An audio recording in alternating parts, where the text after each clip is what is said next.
Right. You know, when I was living in the Catholic worker house, we would, go to a lot of peace protests, and I had a real problem with it because a lot of these peace protesters were just stridently pro-abortion.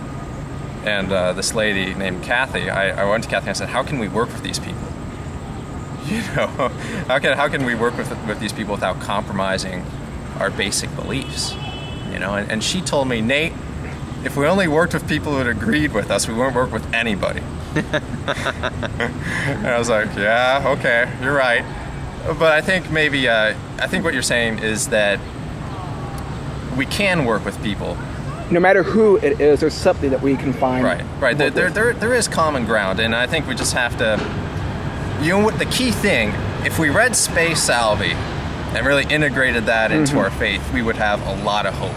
And if we had hope, we wouldn't start saying, Obama's elected, it's the end of the world. Or if McCain's elected. Or if McCain's elected. God forbid. Might be literally the end of the world. Right. I have my doubts about whether the world will continue if McCain gets elected. But no, he can be worked with. First of all, we have hope that they can have a change of heart. We're not dealing with an enemy that is unconvertible. We're dealing with a human being who has a heart, who can be touched by the gospel. So right immediately there's hope. And the best way to offer that hope to them is to work with them. So personally, I don't think I'm going to work on either the Obama campaign or the McCain campaign. Just personally, I don't think I can give my support to them in that kind of way. But I still feel like I can work with people who are in power. And I think that's important. Not to. John Paul II said that we do have to call murderers murderers. That we have to call a spade. But he said at the same time that we're not doing that to provoke people.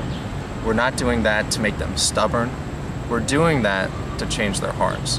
And so I think a lot of the rhetoric surrounding, McCain singing about Iran, or Obama supporting, or Obama voting down, or I forget which bill it was where Obama let babies die after they were born. But we want to find a way to speak the truth while still being able to work with people to bring them into the faith.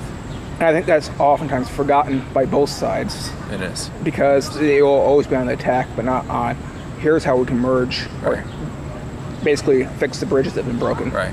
We should look at the Pope's example when he came to America was amazing. I thought the Pope was going to come to America and say, you guys are a culture of death, you're killing millions of babies, you're invading countries, you're the most powerful, greediest country in the world while the world's starving. What are you guys doing? Get in shape. But he didn't do any of that. He came to America and he's like, you guys have so much potential. Your ideals are so good. Your ideals of freedom, your ideals of service. Live up to your ideals. And he really was very inspirational. And I think if we took that same attitude, we would draw that goodness out of any candidate who gets elected.